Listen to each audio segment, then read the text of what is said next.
Welcome everybody. This is our first video for Quaker Libertarians. We're going to have a good conversation today. My name is Matt Hisrich, and Juliet now is with us as well. We're going to take a moment to settle in. We'll get the program started.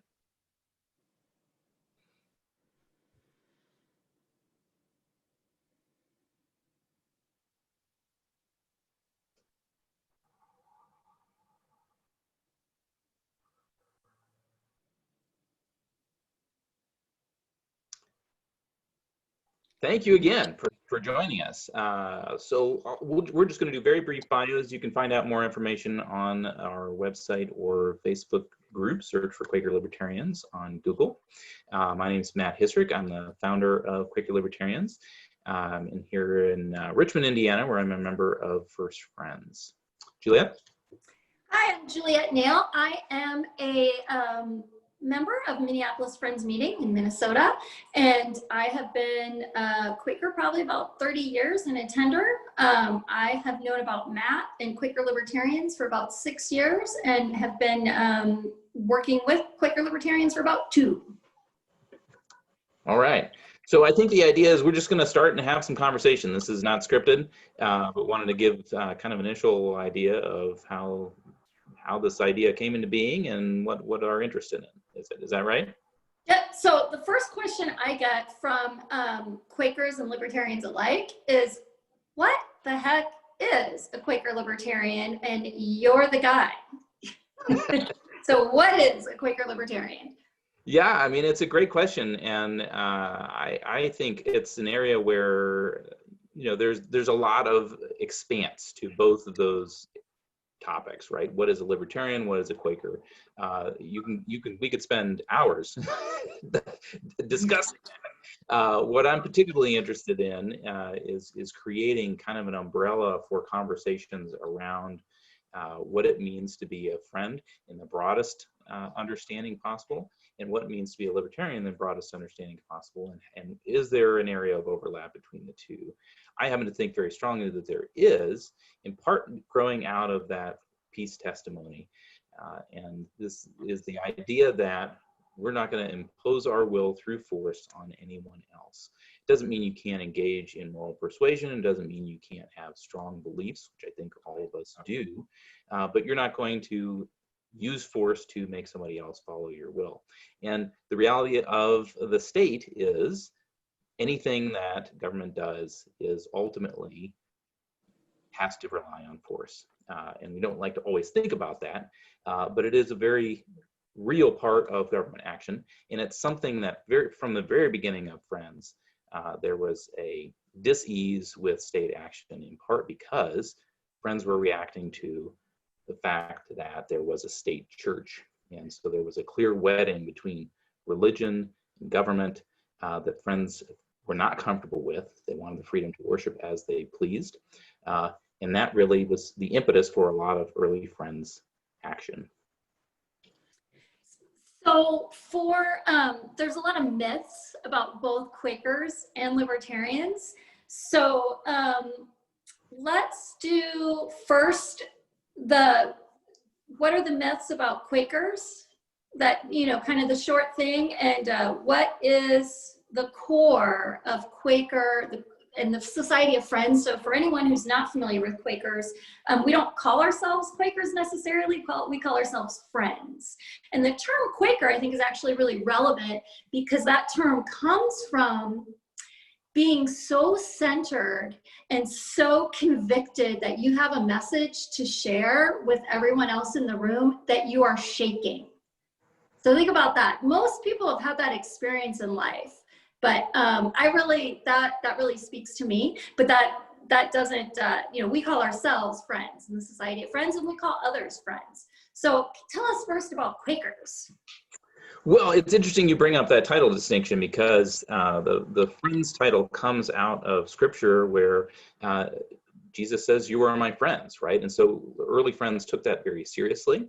And the Quaker label was actually a government official who was judging Quakers for not agreeing to sort of the basic protocols of particularly hat deference, where you had to take your hat off before the judge, that kind of thing. And was trying to make a joke about these people who were so spiritually moved that they physically had a reaction in their meetings, and so it was supposed to be a joke.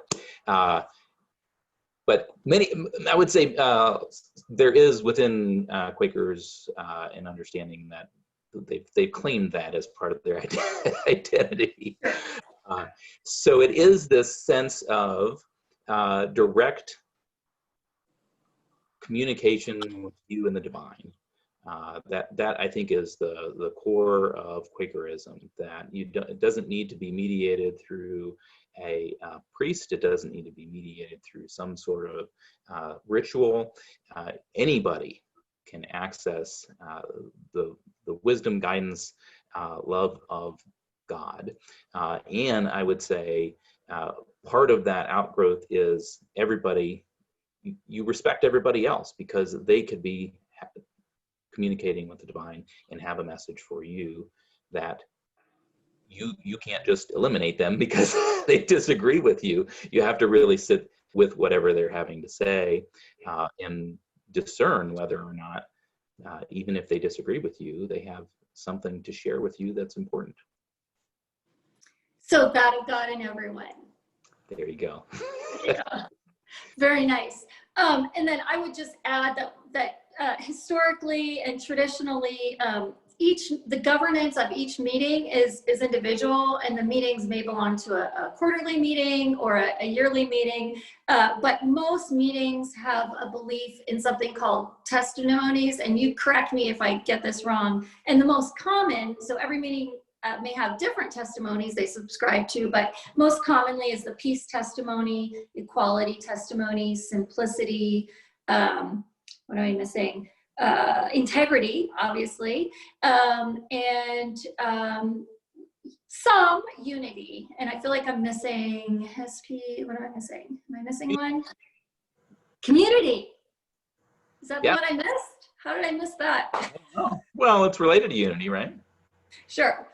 And to be fair, the only more meetings use community and not unity. To me, there's a slight distinction, but that's in the weeds. Y'all don't need that. Are we missing anything else with the Quaker? We don't wear big hats and eat oatmeal necessarily. Yeah, so there's confusion about whether Quakers are Amish, and if you look up Quaker speak, there are a whole series of videos on clarifying exactly what Quakers are.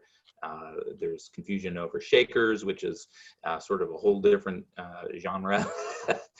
Sure.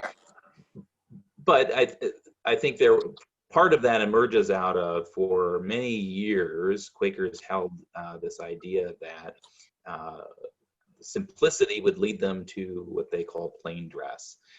So not trying to put on all kinds of fancy fashion and whatnot.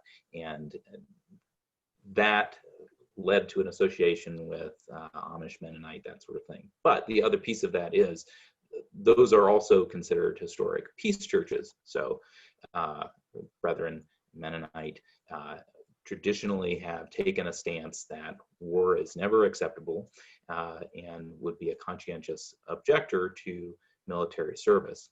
And so there is both some commonality and understanding of interaction with the divine, some understanding that's shared over how we interact with others in terms of whether or not we're willing to use force.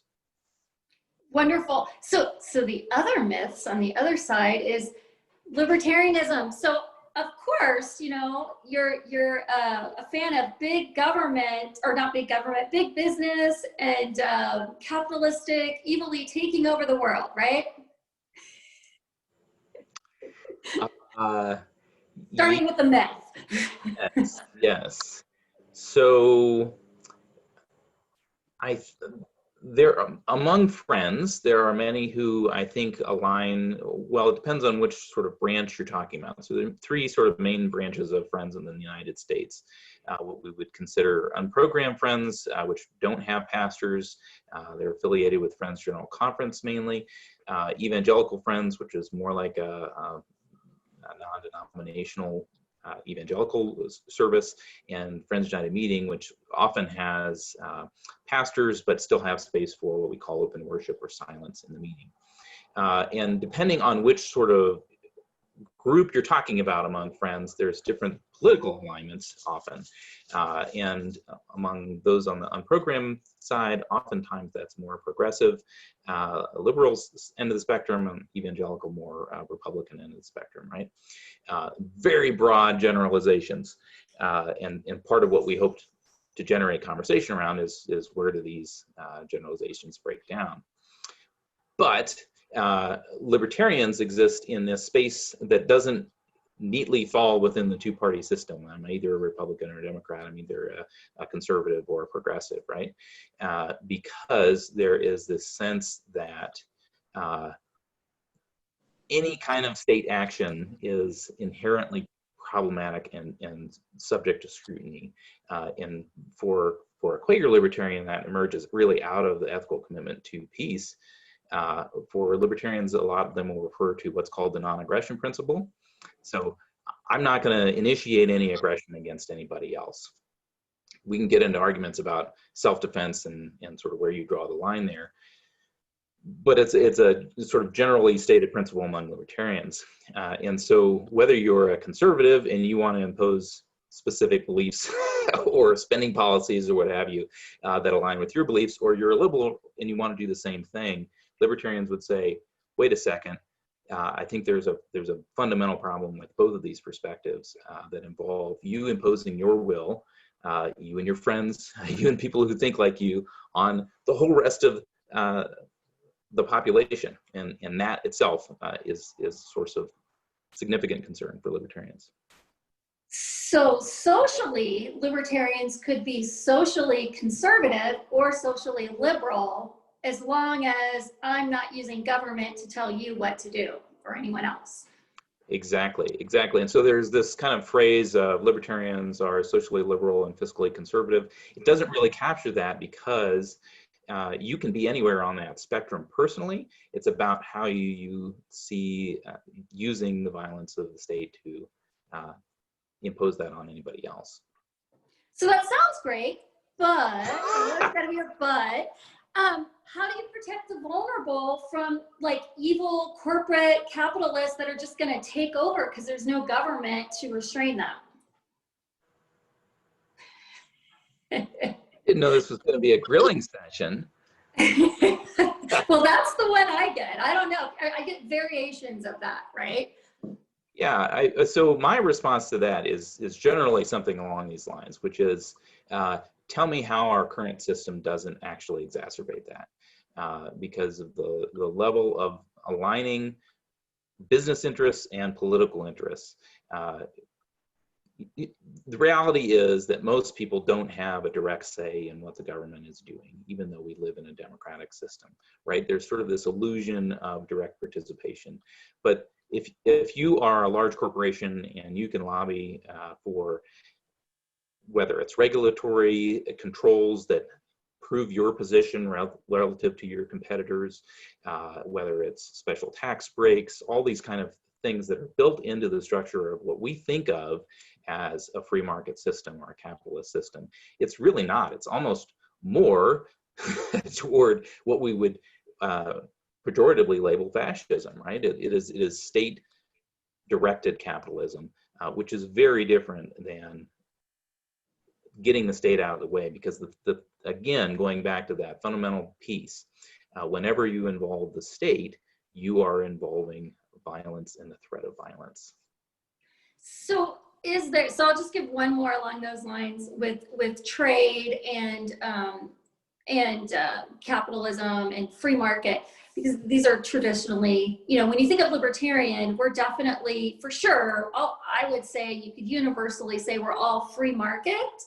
I don't know, using the term capitalist or not, I've seen some argument, but what I heard you say to me points to, for sure, crony corporatism, that there's that kind of what it sounded like you were saying was that these big businesses would not be able to create these oppressive monopolies without the support of government.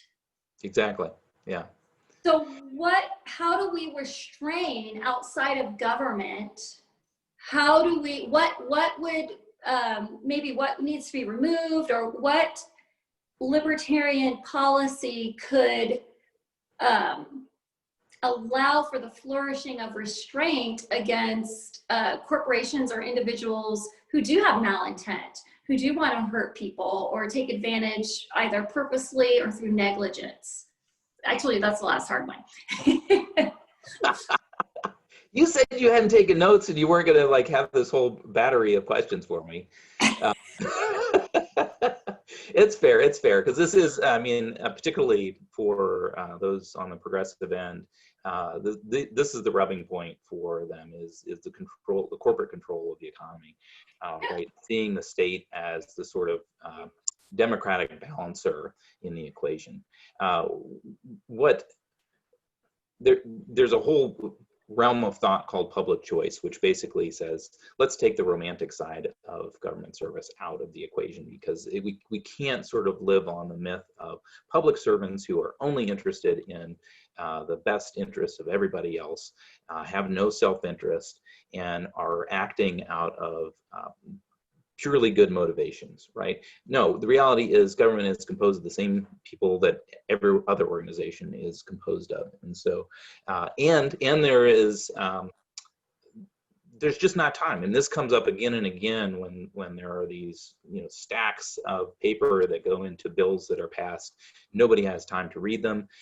Even those who, that is their job, don't have a time to read these things before they sign yea or nay on them. And the fact is that there are people working for corporations who are packing those bills with things that are favorable to them. And so to say that government actually serves as a counter to the corporate interests, that's not the reality that we live in. And what I think, if we were to say, we're not actually going to give monopoly power backed by the force of the state to any corporation, you're actually doing more to level the playing field than to say we're actually going to have this big entity over here with a big stick that's going to try to enforce the rules, that is subject to incentives and subject to you know, its own interests in preserving itself and in its interests as a state. And I think that's an area, if we do nothing else on the Quaker Libertarian site, to raise this question of, have you really given thought to what am I willing to trade in order to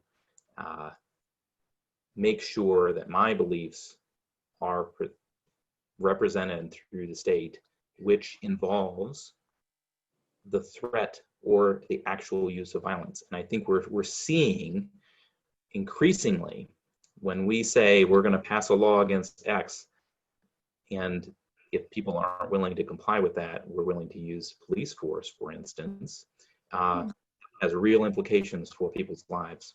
We have the highest incarceration rate in the world. These things do matter. And Quakers really need to take a step back and say, what is what we're doing? How are we contributing to this? Okay, fair enough.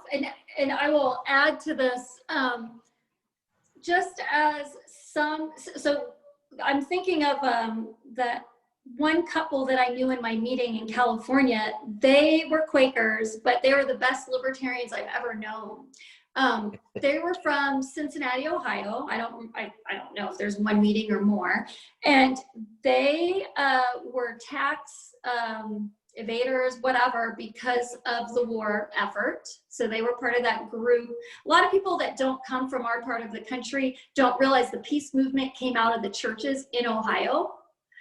So this couple, Polly and Amos Brokaw, were I don't know, they were from that meeting, and they didn't pay taxes from the 70s forward. So when I knew them in the 90s and early 2000s in California, they were caretakers for our Quaker meeting, and they made no money because they did not want to support the war state.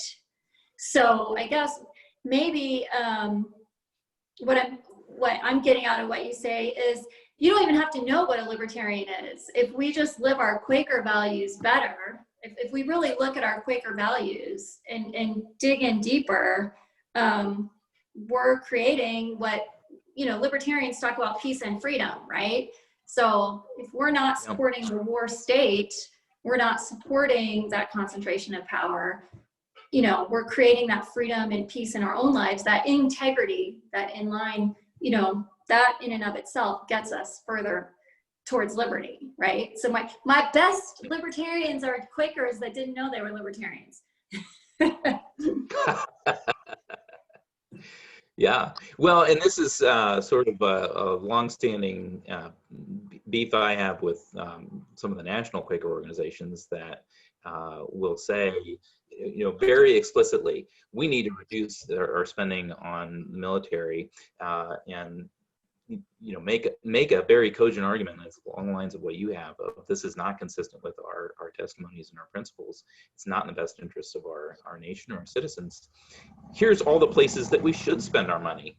And the fact is that for a nation that is in staggering debt, for us to just pretend that the government is, the United States government in particular, is just sitting on a pile of wealth that we can distribute as we will. One, that's disingenuous, and two, how does the state get any funding? The only way it gets funds is through taxation that comes with it a threat of force and violence. So these war tax resistors that you're talking about, they're taking a risk that they can go to prison, that they can be fined. And do you want to say as a friend, my desire to subsidize this industry or to provide X relief bill or whatever, I'm willing to make the trade-off of my peace testimony in order to accomplish some end that I think happens to be important. And in reality, where I think our position ought to be is, we should not be spending money on war and defense. Let's reduce those budgets. Period. In the carceral, well, there's so much to explore there. So I would, we should be getting close to the end of our desired time frame. So I'm wondering if this is a good place to end. I would like to say, and can you imagine, like, what, it's kind of a two-part question. Like, what is it about a libertarian vision and a libertarian possibility that animates you and attracted you to an alternate vision? Like, what does a libertarian world look like? Or, you know, can we shout out to Ben Stone and the Bad Quaker? You know, they used to talk about lib pair. What does your libertarian paradise look like?